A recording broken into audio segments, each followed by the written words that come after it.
A woman slumbered aboard the aircraft until the captain's voice, laced with palpable dread, crackled through the intercom. "Is there a combat aviator on board?" Co-pilot James Wilson's voice, strained and trembling, reverberated through the cabin's sound system as the Boeing 747 plunged through a tempest of unprecedented ferocity over the North Atlantic. "Ladies and gentlemen," he announced, his tone a stark contrast to the soaring engines, "we are facing a severe medical crisis. Captain Mitchell has lost consciousness, and I urgently require assistance from anyone with experience in combat aviation." In seat 23C, Kesha Washington stirred, her eyes slowly fluttering open. At 34 years old, she had long mastered the art of resting anywhere, a crucial skill honed during years of demanding deployments where slumber was a precious rarity. Yet, an undeniable urgency in the co-pilot's voice propelled her to sit upright immediately. Beside his wife, businessman Richard Blackwood, a man of refined tastes, adjusted his bespoke spectacles. "As if anyone qualified would be flying in this section," he scoffed sotto voce, his gaze sweeping dismissively over Kesha. She was attired in simple denim and a plain blouse, her natural hair pulled back in an unpretentious ponytail. The aircraft lurched violently, buffeted by the storm, as torrential rain assaulted the windows with a deafening roar. Amidst the 312 souls on board, an undercurrent of anxiety began to escalate into full-blown panic. Children whimpered, prayers were uttered aloud, and some passengers, resigned to their fate, began composing final messages on their mobile devices. "Please," James's voice faltered over the intercom. "Anyone with military flight training, identify yourselves immediately. We are navigating blind through a Category 5 storm, and I have never encountered anything like this alone." Kesha remained still for a beat, observing the widespread terror etched on the faces around her. She noted the profound lack of consideration directed towards her as a potential solution. To them, she was merely another traveler, a black woman journeying solo, likely en route to visit family or returning from a mundane business trip. Richard Blackwood abruptly rose from his seat. "Listen here, young lady," he bellowed towards the cockpit. "My brother-in-law is a private pilot. I've flown with him countless times. I can assist." A flight attendant hurried over, her expression concerned. "Sir, we require someone with specific military expertise. Civilian training won't suffice under these circumstances." "Are you questioning my capabilities?" Richard huffed, his ego undimmed by the unfolding chaos. "I invested $15,000 for these first-class seats. I possess more experience than anyone else aboard this flight." It was at this juncture that Kesha rose, her movements fluid and deliberate, a stark contrast to the frenzied agitation of her fellow passengers. As she proceeded down the aisle toward the cockpit, some occupants watched her with curiosity, others with overt skepticism. "Excuse me," she addressed the flight attendant, her voice a tranquil island amidst the tempest. "Colonel Kesha Washington, United States Air Force. 500 hours of flight time in F-22 Raptors, specializing in navigation under extreme conditions." The ensuing silence was profound. Richard Blackwood stared, his jaw agape in utter disbelief. "You have to be jesting," he sputtered. Yet, in Kesha's eyes, there was an unshakable calm that caused the flight attendant to step back, a composure born of weathering far graver tempests and emerging victorious, hinting at carefully guarded secrets and a latent strength poised to reveal itself. If you're finding this narrative of resilience and triumph compelling, remember to subscribe to the channel to discover how an unassuming passenger transformed the most harrowing flight of her life into an extraordinary testament to the dangers of judging solely by appearance. Richard Blackwood's derisive laughter echoed through the cabin as the storm continued its relentless assault on the Boeing 747. "Colonel, he gestured dismissively. "Look, I respect our military, but I won't stake my life on a phantom. My wife and I paid a considerable sum for these seats specifically to avoid such predicaments." Murmurs began to ripple through the other passengers. An elderly woman in first class whispered audibly, "Is she truly qualified? She appears so youthful." The unspoken implication hung heavy in the air. James Wilson materialized at the cockpit door, his face ashen with fear. "Please, anyone with military aviation experience needs to come forward now."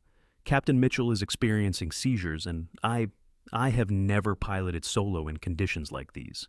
His voice broke on the final word. "Listen here, young man," Richard interjected, rising once more, puffing out his chest. "I've piloted private jets across Europe.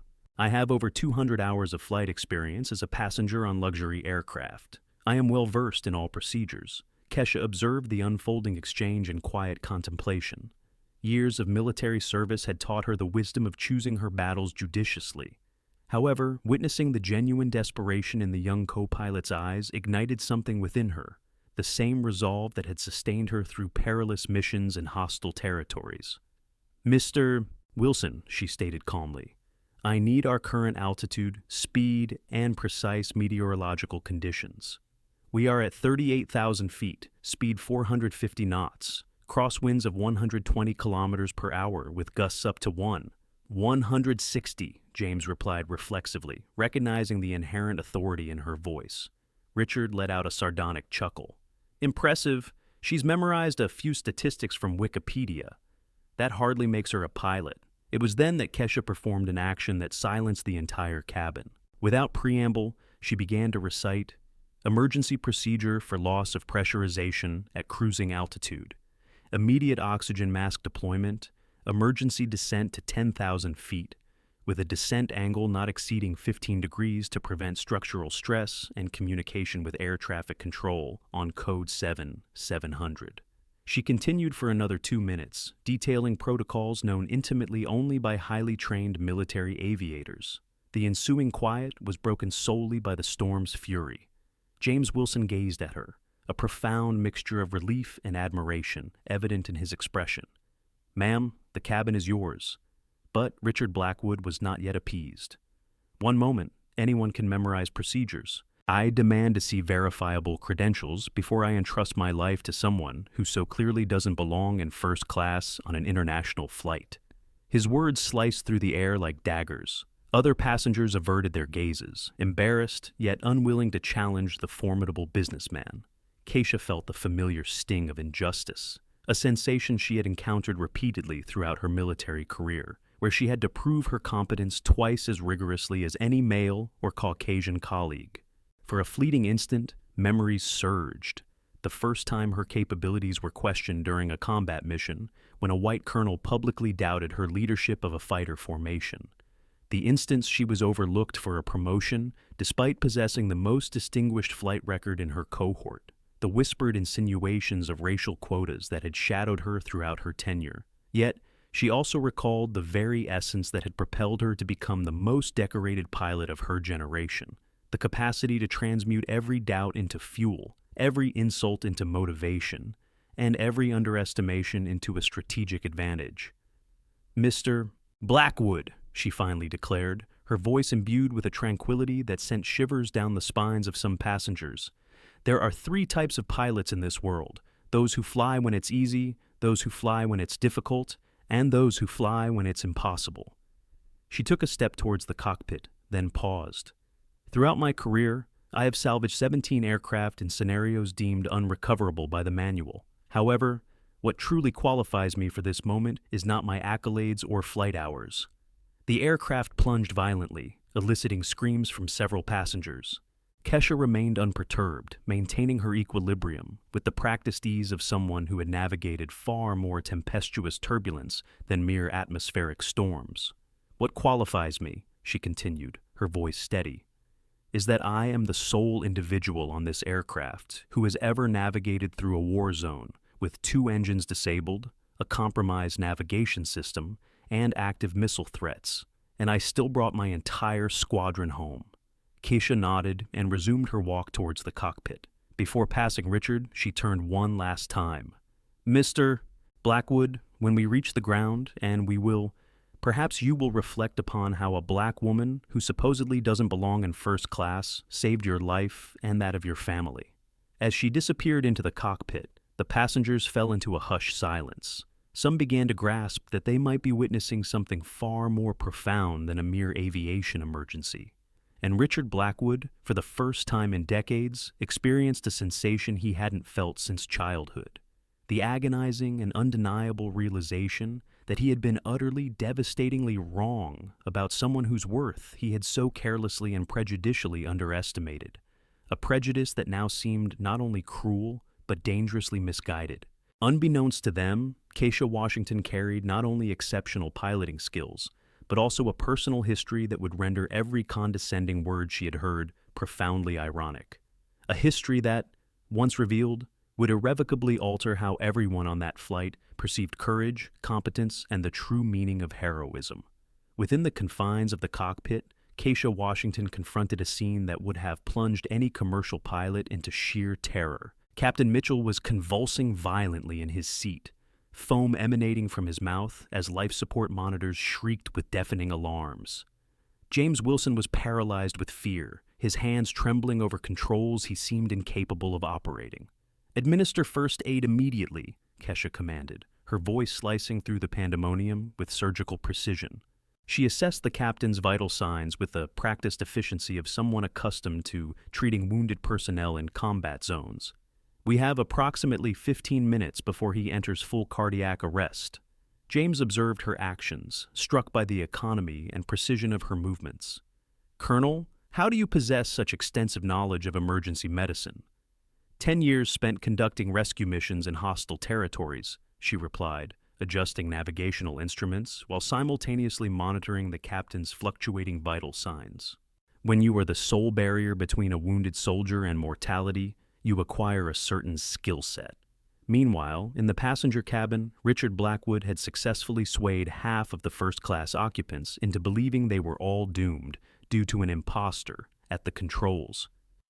"Did you observe her attire?" he insinuated. "Qualified individuals do not present themselves in such a manner," he muttered to anyone willing to lend an ear. "I'd wager she doesn't even hold a valid pilot's license." His wife, Victoria, who had remained conspicuously silent until this point, finally intervened. "Richard, cease this. You are being utterly preposterous." "Preposterous?" he retorted indignantly. "I am attempting to safeguard our lives. I refuse to entrust our safety to someone who demonstrably lacks the necessary qualifications." His words were abruptly interrupted by Keisha's voice, now resonating with absolute command, broadcast over the intercom. "Ladies and gentlemen, this is Colonel Washington speaking. I will be assuming command of this aircraft until we reach our destination. Please remain calm and adhere to all instructions provided by the crew." The authority in her tone was incontrovertible. It was not the cadence of someone attempting to persuade or impress, but that of an individual accustomed to unwavering obedience. Even Richard felt an involuntary shiver. Inside the cockpit, Kesha had transformed the terrified James Wilson from a paralyzed co-pilot into an efficient subordinate. "James, I require you to monitor our fuel and pressurization systems. I intend to guide us through this storm, but I need precise data every 30 seconds. "Yes, ma'am," James responded, his confidence returning for the first time since the crisis began. There was an aura about Kesha's presence that fostered a belief that perhaps, just perhaps, they might emerge from this ordeal alive. Then she did something that utterly perplexed James.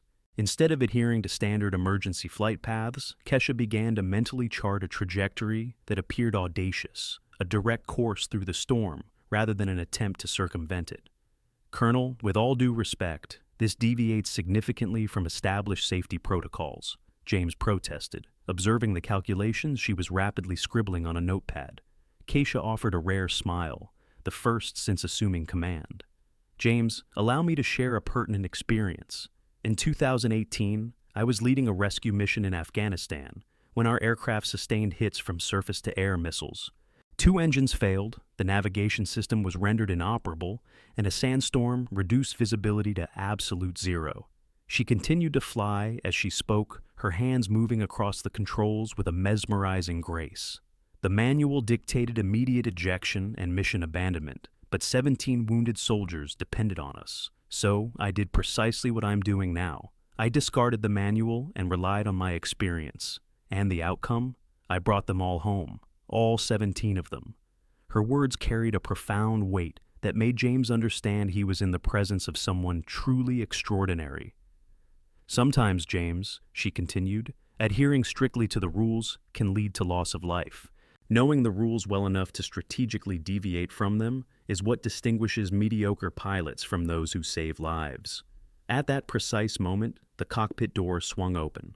Richard Blackwood had managed to persuade a flight attendant to grant him access, asserting his possession of relevant expertise to assess the unfolding situation. "This is utter lunacy," he declared, observing Kesha's unconventional calculations. "You are jeopardizing all of our lives. I demand to speak with air traffic control immediately." Kesha did not even turn to acknowledge him. "Mr. Blackwood, this cockpit is not a venue for tourists. Kindly return to your seat." "Tourist?" Richard's voice escalated an octave. "I have flown in more private jets than you have in your entire life. I understand aviation, and what you are attempting is collective suicide." It was then that something remarkable transpired. Dr. Patricia Chun, the distinguished chief of neurosurgery at Johns Hopkins Hospital, who had remained silent until this point, rose from her first-class seat and approached the cockpit. "Colonel Washington," she stated calmly, "I am Dr. Chun, a neurosurgeon. I spent 3 years in military hospitals treating pilots with neurological injuries. I can provide assistance with Captain Mitchell." Kesha finally turned, and the two professionals recognized each other instantly, not on a personal level, but as individuals dedicated to preserving lives under the most extreme circumstances. "Doctor, it would be an honor to have your expertise. The captain is currently stable, but continuous monitoring is essential." Richard watched this exchange with escalating frustration.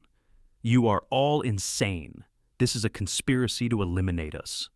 Dr. Chun regarded him with the patient demeanor of someone accustomed to placating distraught family members during medical emergencies. "Mr. Blackwood, I have treated hundreds of military pilots. This woman possesses a level of training that transcends monetary value. I strongly advise you to place your trust in her." "Trust," Richard scoffed bitterly. "Based on what?" "Her word alone." It was at this juncture that Kesha performed an action that fundamentally shifted the entire dynamic. Without ceasing her piloting duties, she calmly stated, "James, please tune into military emergency frequency 121.5 and transmit our position to Andrews Air Force Base." "Colonel Washington to Andrews Base, requesting identity confirmation for civil emergency," she stated into the radio. The response was immediate. "Colonel Washington, codename Spectre. Is that truly you? This is Commander Rodriguez, Military Air Traffic Control. We confirm your identity. Spectre, you disappeared from radar approximately 20 minutes ago. The entire Air Force is mobilized in search of you." The cabin fell into a profound silence. Richard Blackwood's complexion turned ashen, finally comprehending that he had profoundly misjudged one of the most decorated pilots in American military history. "Andrews Air Force Base," Kesha continued, her voice unwavering. "We are experiencing a simultaneous medical and meteorological emergency. Captain incapacitated, navigating through an unforeseen storm system. Requesting coordinates for an emergency landing at the nearest facility capable of accommodating a Boeing 747. Spectre, you have top priority. All airspace along the eastern coast has been cleared for your passage. Emergency medical equipment is being rerouted to Baltimore International Airport." Dr. Chun allowed herself a subtle smile, observing Richard's crestfallen expression. "How many tourists, Mr. Blackwood, do you suppose warrant the mobilization of the entire Air Force to their aid?" Yet, what none of them realized was that this emergency was merely the prelude. In the ensuing minutes, Kesha Washington would be compelled to employ not only her elite piloting proficiencies, but also classified knowledge gleaned from covert operations that even her military superiors had limited awareness of. And when the true scope of her capabilities was unveiled, Richard Blackwood would discover that he had underestimated not just an exceptional pilot, but a genuine living legend of American military aviation. Someone whose saga would forever redefine his perception of competence, valor, and the quintessential definition of heroism. "Andrews Base to Spectre," Commander Rodriguez's voice echoed through the cockpit. "We have critical intelligence. The meteorological system is escalating beyond all predictive models. Winds are reaching 180 kilometers per hour. Hailstones are the size of baseballs. All airports in the region are currently closing their runways. You are the sole aircraft still airborne." The stark reality of their predicament struck Richard Blackwood with the force of a physical blow. They were not merely another commercial flight encountering technical difficulties. They were, in essence, traversing a meteorological apocalypse that had rendered all eastern seaboard airspace impassable. "James," she instructed calmly, "I will require your precise monitoring of our vertical speed. We are about to undertake a maneuver never before attempted in a Boeing 747. Her hands moved across the controls with a dexterity that suggested the aircraft was an extension of her own being. "Colonel, what precisely are we about to do?" James inquired, his gaze fixed on indicators displaying maneuvers seemingly impossible for a commercial aircraft of that magnitude. "A controlled spiral descent through the eye of the storm," she replied, commencing intricate mental calculations that left both James and Dr. Chun in awe. "It's a technique developed for military fighter jets, never before attempted in a civilian aircraft of this size." Richard felt his knees weaken. Throughout his business career, he had encountered numerous exceptional individuals, but none operated at such a sophisticated level of competence that it appeared to transcend ordinary human limitations. "Spectre," another military controller's voice interjected. "This is General Patricia Hayes, Pentagon Air Operations Command. We have confirmed your involvement in the rescue of 2 other aircraft during Operation Tempest Shield in 2019. Is it accurate that you successfully guided a malfunctioning C-130 through a sandstorm utilizing only radio communications?" "Affirmative, General." "A similar scenario, albeit with different atmospheric variables," Kesha responded, simultaneously adjusting flight angles that caused her Boeing 747 to dance through air currents that should have irrevocably destroyed any aircraft. James was rendered speechless. "Colonel, you successfully guided other aircraft solely through radio transmissions." 17 aircraft throughout my military career," she confirmed, her concentration unyielding. "When one learns to perceive atmospheric patterns in 3 dimensions, one can guide anything that flies, even without being physically at the controls." It was at this precise moment that Richard Blackwood experienced a profound and devastating realization regarding the sheer extent of his ignorance. The woman he had judged solely on her appearance was not merely a competent pilot. She was an actual living legend of military aviation, whose skills were studied by adversaries worldwide. "Dr. Chun," Keisha stated, "I need you to monitor Captain Mitchell. What I'm about to execute in the next few minutes will subject us all to G-forces that could potentially affect his medical condition." "Understood, Colonel? He is stable, but you are correct regarding the G-forces. General Hayes," Keisha continued over the radio, requesting confirmation that all civilian aircraft had been successfully rerouted to alternate airports. "I do not wish for any aircraft to attempt to replicate our trajectory. Spectre, you are the sole aircraft currently in American airspace. We have 13 military installations monitoring your situation. The President has been personally briefed." Richard felt the entire world tilt precariously. The highest office in the United States was being alerted to the very aircraft he was aboard. At the controls was a woman he'd actively sought to dismiss, fueled by his own ingrained biases. "James, I'll need you to assume communications with air traffic control while I manage the descent," Kesha commanded, her voice sharp and focused. "I require your absolute undivided attention for the coming maneuvers." "Colonel Washington," Richard finally managed to stammer, his voice thick with shame. I need to offer my sincerest apologies." "Mr. Blackwood," she cut him off smoothly, her gaze never leaving the instruments. "Your apologies can wait. Right now, my sole focus is on preserving his life and everyone else on this plane." The colossal aircraft began a dizzying descent, a maneuver that seemed to defy the very principles of commercial aviation physics. Kesha had located a powerful downdraft within the storm's core, a surprisingly calm air column that offered a path for a controlled plunge beneath the chaotic, violent layers of turbulence. "My word, James," he whispered, observing the rapidly changing readouts. "How did you even know that atmospheric current was present?" 10 years navigating unforgiving weather systems in the Middle East," she responded curtly. "Sandstorms, artificially generated hurricanes from detonations, conditions far beyond anything found in civilian flight manuals. When you repeatedly confront the impossible, the extraordinary becomes your everyday reality." "Spectre, this is Commander Rodriguez," crackled a voice over the radio. "We are tracking your trajectory. This is utterly incomprehensible. How are you maintaining stability with an aircraft of this magnitude while descending at 4,000 feet per minute? Applied physics, Commander, Kesha replied, and 17 years of experience turning insurmountable challenges into safe landings. Richard watched, mesmerized, as they plunged through the storm's placid eye. Jagged bolts of lightning illuminated the colossal walls of cloud around them like a furious, celestial display, yet the aircraft remained eerily steady, as if being guided by an unseen, benevolent force.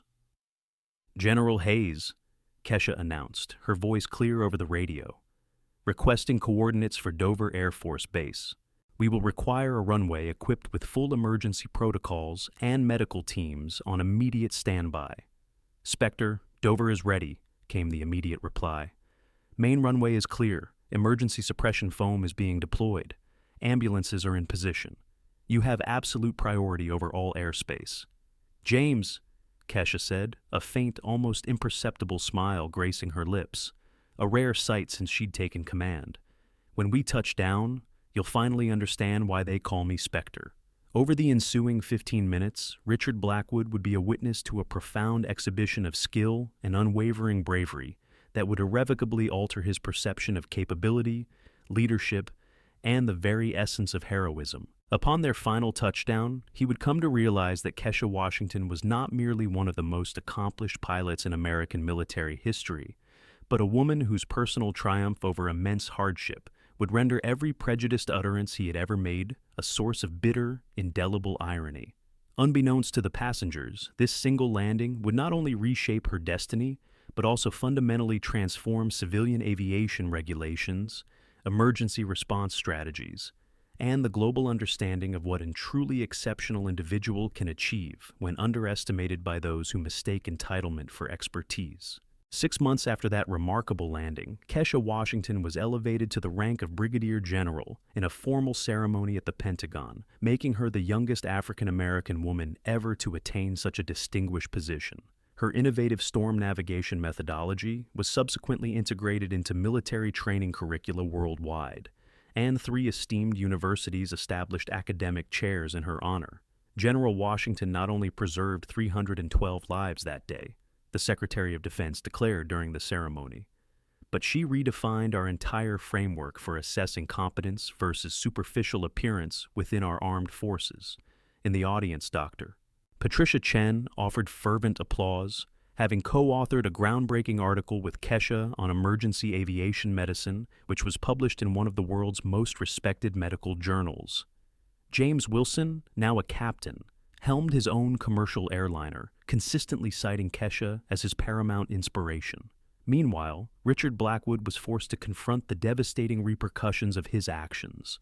The footage of his prejudiced remarks during the crisis had surfaced online, going viral and garnering over 50 million views.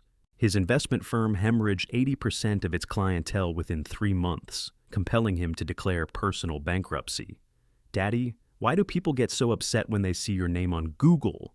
his 12-year-old daughter innocently inquired, shattering the last vestiges of his dignity. Victoria had initiated divorce proceedings, securing half of his remaining assets and sole custody of their children. "I married a man who I believed valued success," she stated to the judge. "I have since realized that for 15 years, I lived with someone who mistook privilege for capability." Richard now found himself employed as a sales associate at a pre-owned automobile dealership, relying on the public transportation, the very mundane existence he had once disdained. Each morning, he would pass a colossal billboard in the city center, featuring an image of Kesha in her military uniform, accompanied by the powerful slogan, "Leadership knows no color, it possesses character." During a lecture at the Air Force Academy, a cadet posed a question to Kesha regarding how to confront prejudice. "Young man," she responded, "allow them to underestimate you. While they expend their energy questioning your capabilities, you should channel that same energy into honing skills they can never challenge." Kesha's narrative ignited a profound sense of inspiration across an entire generation of aspiring military personnel from diverse minority backgrounds. Her memoir, Flying Through the Storms, became a national bestseller, with all proceeds dedicated to aviation scholarships. 3 years later, Richard encountered Kesha unexpectedly at an airport. She was resplendent in her general's uniform, surrounded by aides and security personnel. He, in contrast, wore his standard blue dealership attire, carrying a modest, inexpensive suitcase. "General Washington," he began tentatively, "I wish to offer a proper apology for what transpired on that flight." Kesha regarded him for a moment, perceiving not the arrogant man of before, but an individual genuinely crushed by his own ignorance. "Mr. Blackwood," she said softly, "you gave me the most valuable gift imaginable that day." "How so?" she inquired. "You reminded me precisely why I do what I do. Every life I save, every pilot I mentor, every barrier I dismantle, all of it is made possible because individuals like you exist, to motivate me to prove them unequivocally wrong." Richard nodded, his throat constricting. "I lost everything because of my prejudices." "No, sir," Kesha corrected him gently. "You discovered that you never truly possessed anything of real value to lose. Privilege is not accomplishment. Respect is not birthright. Competence is not merely outward appearance." As she departed with her entourage, Richard grasped the most profound lesson of his life. The woman he had deemed incapable of piloting an aircraft now commanded entire squadrons. He, who had considered himself superior, could barely manage his own existence. Kesha's ultimate vindication wasn't the ruin of Richard Blackwood. It was the construction of a legacy so resplendent that it rendered his pettiness utterly inconsequential. She had learned that success is not only the most potent form of revenge, but it is the only one truly worth pursuing. As she articulated in a recent interview, while they dedicate their time to underestimating us, we utilize that same time to become unforgettable. Have you ever faced underestimation from someone who later recognized their profound error? Share your story of overcoming adversity in the comments section below. Please subscribe to the channel for more inspiring narratives that demonstrate that greatness requires no permission to shine.